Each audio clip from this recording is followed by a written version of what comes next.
और बात कोल्हान के सबसे बड़े अस्पताल एमजीएम की करते हैं, जिसकी स्थिति कैसी है, जिसके हालात कैसे हैं, उस पर अगर आप नजर डालेंगे तो आपको डर लगेगा, क्योंकि यहाँ पर 24 घंटे में 8 से 9 घंटे ही बिजली मिलती है। उस अस्पताल में जहाँ पर बिजली बहुत जरूरी है और बिजली के जरिए ही यहाँ पर इलाज के तमाम जो उपकरण हैं वो काम करते हैं, वहां पर सिर्फ 8 से 9 घंटे बिजली रहना कितने बड़े सवाल को, कितनी बड़ी लापरवाही को उजागर करता है। बिजली नहीं रहने की वजह से कोविड वार्ड में इलाजरत कोरोना के मरीज काफी परेशान नजर आए। वहीं आईसीयू और सीसीयू के मरीजों का भी हाल बेहाल नजर आया। इमरजेंसी समेत सभी वार्डों में अंधेरा छाया रहा। वहीं इमरजेंसी में आए गंभीर मरीजों का इलाज डॉक्टर मोबाइल की टॉर्च की रोशनी में करते नजर आए। उधर इस गंभीर मुद्दे पर झारखंड मानव अधिकार सम्मेलन ने संज्ञान लिया है और अधीक्षक को एक पत्र लिखकर जवाब मांगा है कि आखिर अस्पताल में बिजली क्यों नहीं मिल रही है। सूत्रों की माने तो अस्पताल पर जुस्को का बिजली बिल बकाया है, जिसकी वजह से जुस्को लगातार पावर कट की धमकी दे रहा है।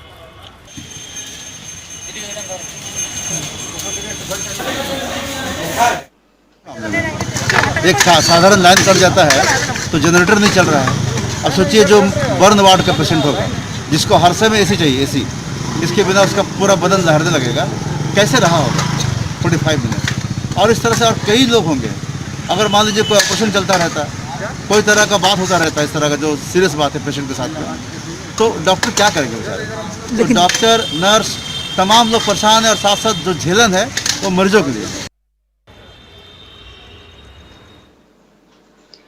तो देखिए, ये एमजीएम अस्पताल की स्थिति है, जहां पर 24 घंटे में 8-9 घंटे बिजली की उपलब्धता होती है और इसको लेकर के मरीजों की स्थिति क्या होती होगी उसका अंदाजा सहज रूप से लगाया जा सकता है। उस जगह पर जहां पर बिजली रहनी अनिवार्य है, बहुत जरूरी है, ऐसे हालात में वहां पर बिजली का गुल हो जाना और डॉक्टर का मोबाइल के टॉर्च की रोशनी में इलाज करना अपने आप में गंभीर सवाल पैदा खड़े करता है। और इस मामले पर अस्पताल प्रबंधन की तरफ से सफाई सामने आई। सफाई में उन्होंने कहा कि बिजली कटने जैसी कोई बात ही नहीं है, इससे वो इनकार करते हुए नजर आ रहे हैं। इधर बहुत दिनों से जो स्थिति है कि बिजली नहीं कटती है और कभी विशेष परिस्थिति में जैसे एक दिन कुछ मिनट के लिए कटा था, लेकिन उसके बाद तुरंत बहाल कर दिया गया। इसलिए जो पहले ये समस्या थी एमजीएम में कि बार बार बिजली कट जाती थी और घंटों, कभी कभी तो 12-12, 14-14 घंटे तक बिजली नहीं रहती थी, अभी ऐसा है कि हम लोग को इससे निजात मिला है। अगली खबर गुमला से, जहां पर एक पुलिस अधिकारी की लापरवाही की वजह से एक शख्स जो है वो 3 साल से सजा काट रहा है उस जुर्म की जो उसने की ही नहीं। रेप किसी और की तरफ से किया गया, लेकिन उसकी सजा कोई और बेकसूर 3 साल से भुगत रहा है। पुलिस ने निर्दोष दिव्यांग को गिरफ्तार कर जेल भेज दिया था। अब कुछ दिन पहले आरोपी ने फिर एक और लड़की के साथ रेप की वारदात को अंजाम दिया, जिसके बाद पकड़े जाने पर उसने पहले की गई वारदात में अपने शामिल होने की बात को कबूल किया है। अब पीड़ित के परिजनों ने एसपी और डीजीपी को पत्र लिखकर इंसाफ की गुहार लगाई है। साथ ही इस पूरे मामले में शामिल दोषी पुलिसकर्मियों के खिलाफ भी कार्रवाई की मांग की। पुलिस अधीक्षक के पास में आवेदन इसके परिजन लोग दिए हैं और डीजीपी डीआईजी के पास में भी ये लोग आवेदन लगा रहे हैं कि उसको सही से अनुसंधान हो, इसको न्याय मिले, लेपड़ा को बाहर हो और जो आरोपी हैं उसके साथ तो सख्त कार्रवाई हो। साथ साथ पुलिस पदाधिकारी भी जो इस पर सही से अपना काम नहीं किए उस पर भी कोई एक्शन हो। खबर गिरिडीह से, जहां पर आरजेडी नेता की पीट कर हत्या कर दी गई है। ये बड़ी खबर गिरिडीह से, जहां पर बेंगाबाद थाना क्षेत्र के मोती लेदा के चमारटोली गांव के पास इस घटना को अंजाम दिया गया। यहां नक्सलियों ने आरजेडी नेता कैलाश यादव और बीजेपी नेता इंद्रलाल वर्मा पर जानलेवा हमला किया। घायल होने के बाद धनबाद ले जाने के दौरान आरजेडी नेता कैलाश यादव की मौत हो गई। वहीं बीजेपी नेता इंद्रलाल वर्मा का पीएमसीएच में इलाज जारी है। बीजेपी नेताओं ने हत्या को सरकार की विफलता करार दिया। वहीं राज्य में बढ़ती आपराधिक घटनाओं को लेकर राज्य सरकार पर हमला बोला।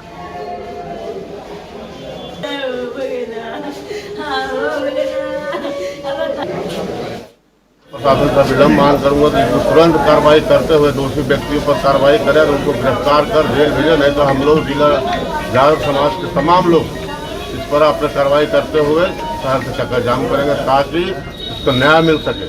सुरक्षा को भरोसा नहीं है, प्रशासन तंत्र फैल है, लोगों का जान का खतरा बना रहता है। इसलिए हम सरकार से भी मांग करते हैं कि ऐसे अपराधी लोगों को आप तुरंत इस पर निरीक्षण और शासन करने का प्रयास करें, ताकि फिर से भविष्य में इस तरह की आपराधिक घटनाएं हम नहीं हो।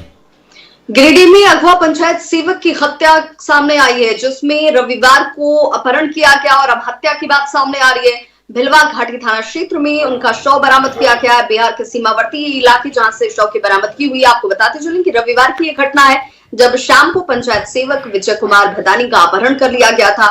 वे देवरी ब्लॉक में पंचायत सचिव के पद पर कार्यरत थे।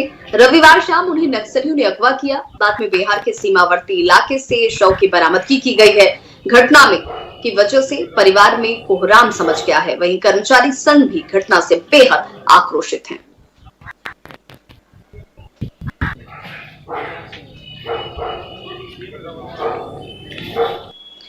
तो गिरिडीह में नक्सलियों की करतूत सामने आई, जहां पर आरजेडी नेता की पीट पीट कर हत्या कर दी जाती है। वहीं लापता पंचायत सचिव के शव को बरामद किया गया बिहार के सीमावर्ती इलाकों से। बात केवल गिरिडीह की नहीं है, पूरे झारखंड की बात की जाए तो हाल के दिनों में नक्सलियों की धमक यहां पर बढ़ गई है और वे प्रदेश के हर जिले में अपनी उपस्थिति दर्ज करवा रहे हैं और उन पर लगाम लगाने में पुलिस नाकाम नजर आती है।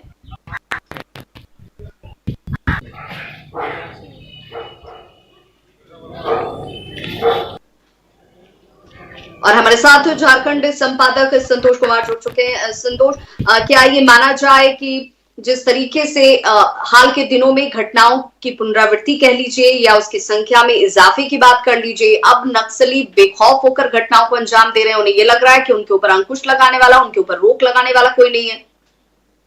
देखिए, कल की ही अगर बात कर लें तो कल दो नक्सल घटनाएं घटी हैं। एक तो डुमरी में घटी, गिरिडीह जिले की ही बात करें पहले तो गिरिडीह जिले में दो नक्सल घटनाएं घटी। एक ने हाईवाक जलाया, जेसीबी मशीनें जलाई डुमरी में। तो वहीं दूसरी तरफ देखें तो गिरिडीह से लगभग 70 किलोमीटर दूर जो बिल्कुल सीमावर्ती इलाका है, वहां पंचायत सेवक की हत्या कर दी जाती है। और उसके बारे में जो जानकारी मिल रही है उसके मुताबिक वो लेवी का कुछ मामला था और उसको नहीं देने की वजह से इसका अगवा किया गया। पुलिस के पास पूरी जानकारी थी इस बात की कि उसको किसने अगवा किया है, लेकिन क्योंकि जिस इलाके में जहां पर भेलवा घाटी थाना बताया जाता है, वहां के थाना इंचार्ज अपने रिटायरमेंट के एज में है, रिटायरमेंट के करीब पहुंच गए हैं, तो वो कोई कार्रवाई नहीं करना चाह रहे थे। इसी वजह से ये घटना हत्या के रूप में ये सामने देखने को मिला, अथवा इसे बचाया जा सकता था, लेकिन पुलिस ने कोई कार्रवाई नहीं की।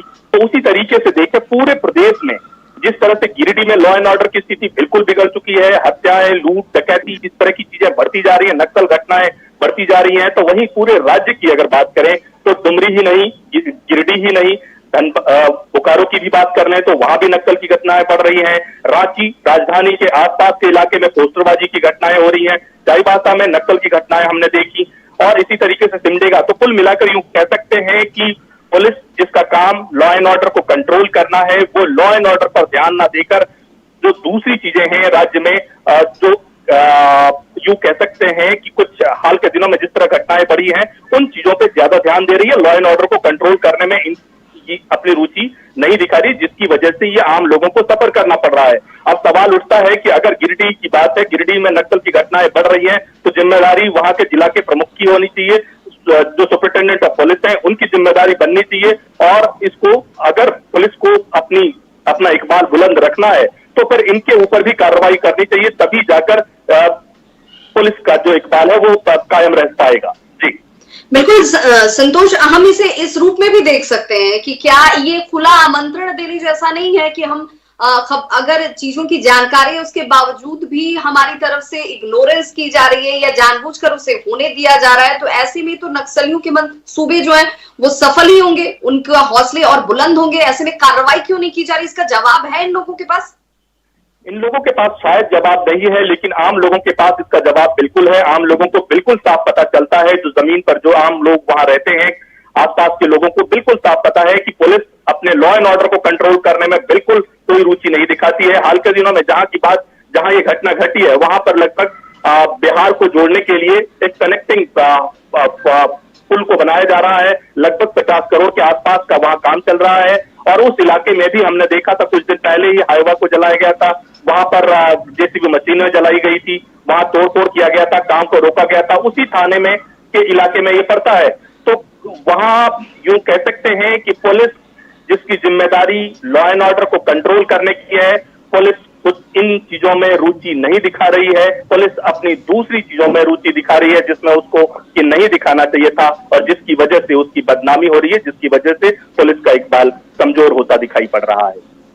बहुत बहुत शुक्रिया संतोष इस तमाम जानकारी के लिए। तो झारखंड संपादक संतोष कुमार हमारे साथ जुड़े हुए थे, जिनका कहना था कि साफ तौर पर यहाँ पर कानून का खौफ नक्सलियों के ऊपर नजर नहीं आता है। जो बंदिशें होनी चाहिए थी, जो स्ट्रिक्टनेस होनी चाहिए थी, वो साफ नजर नहीं आती और इसीलिए आए दिन होती घटनाएं इस बात की तस्दीक करती हैं कि कहीं ना कहीं खुद की लापरवाही, खुद के इग्नोरेंस की वजह से घटनाएं बढ़ रही हैं। और कोरोना से संक्रमित जेएमएम अध्यक्ष शिबू सोरेन बेहतर इलाज के लिए दिल्ली पहुंच चुके हैं। आपको बताते चले कि दिल्ली के मेदांता अस्पताल में उनका इलाज किया जाएगा, जिसे लेकर वो दिल्ली पहुंच चुके हैं। रांची से बोकारो के जरिए राजधानी एक्सप्रेस से दिल्ली पहुंचे शिबू सोरेन के साथ स्वास्थ्य कर्मियों और सुरक्षा कर्मियों की 15 सदस्यीय टीम मौजूद है।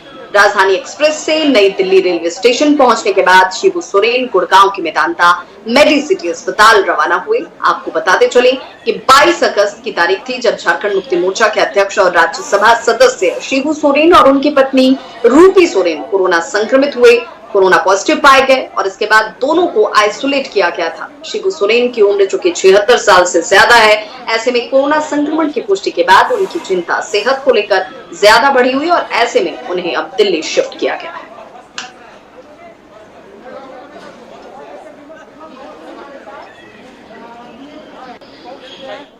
और पश्चिम सिंहभूम जिले के कई इलाकों में आफत की बारिश जो है वो बरसी है। जी हाँ, ये इसलिए कह रहे हैं क्योंकि कुछ घंटों की जबरदस्त बारिश के बाद इतनी ज्यादा स्थिति यहाँ पर नारकीय हो गई है, बाढ़ जैसे हालात हो गए हैं और लोगों को इसी हालत में रहना मजबूरी भी हो गई है। भयावह स्थिति इसलिए क्योंकि जगन्नाथपुर, नोआमुंडी, बड़ा जामदा और चक्रधरपुर इलाकों पर अगर आप नजर डालेंगे तो यहाँ पर जल जमाव और भारी बारिश के बाद से बाढ़ जैसे हालात हैं। लुंगवा, कोसी और बड़ा जामदा में सड़कों पर बारिश की तेज धार बहने लगी है, यानी कि यहाँ पर पानी का लेवल जो है बहुत ज्यादा हो चुका है। पूरे इलाके में बारिश का पानी भर चुका है।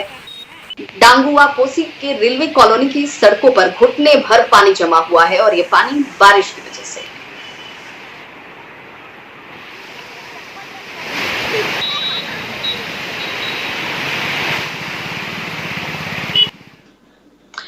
और रामगढ़ की बात कर लें तो रामगढ़ में भुरकुंडा सौंदा के पुल के पास करीब 20 फीट की ऊंचाई से गिरती नलकारी नदी का साफ पानी लोगों का ध्यान अपनी ओर आकर्षित कर रहा है। नदी की नैसर्गिक खूबसूरती जो है, सुंदरता जो है वो देखने लायक बनती है।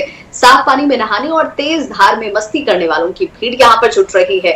युवक के साथ साथ छोटे बच्चे और औरतें भी इसमें शामिल हैं, जो नदी की तेज धार में खतरनाक स्टंट करने से बाज नहीं आ रहे।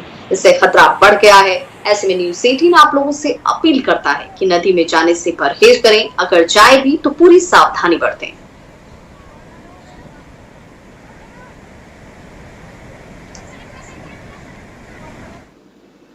और खबर घाटशिला से, जहां पर भारी बारिश हुई और भारी बारिश की वजह से बैराकुड़ा के मटिहाना गांव में तालाब का बांध जो है वो टूट चुका है। इससे तालाब का पानी गांव में भर चुका है और लोगों का जीना दुभर हो गया है। मिट्टी और पानी से 15 बीघे में लगी धान की फसल जो है वो पूरी तरह से नष्ट और बर्बाद हो गई है। तालाब का बांध टूटने से मछलियां भी बह गई। मछलियों को पकड़ने के लिए ग्रामीणों की भीड़ यहाँ टूट पड़ी। बांध के आसपास से भारी तादाद में लोग इकट्ठा हो गए और जिसे देखो सभी मछली पकड़ने के लिए जाल लेकर धान के खेत में उतर पड़े। कई किसानों का बहुत लॉस हुआ है और काफ़ी तेज़ बारिश के कारण रोड में भी पानी जम गया है और जो तालाब में मछली वगैरह छोड़ा गया था वो मछली भी बह गया है। भारी बारिश के कारण नुकसान यहाँ का ज़मींदार जितना भी है उन लोगों का भी बहुत नुकसान हो गया और ये तालाब बला उसका भी मछली वछली सब खत्म हो गया है।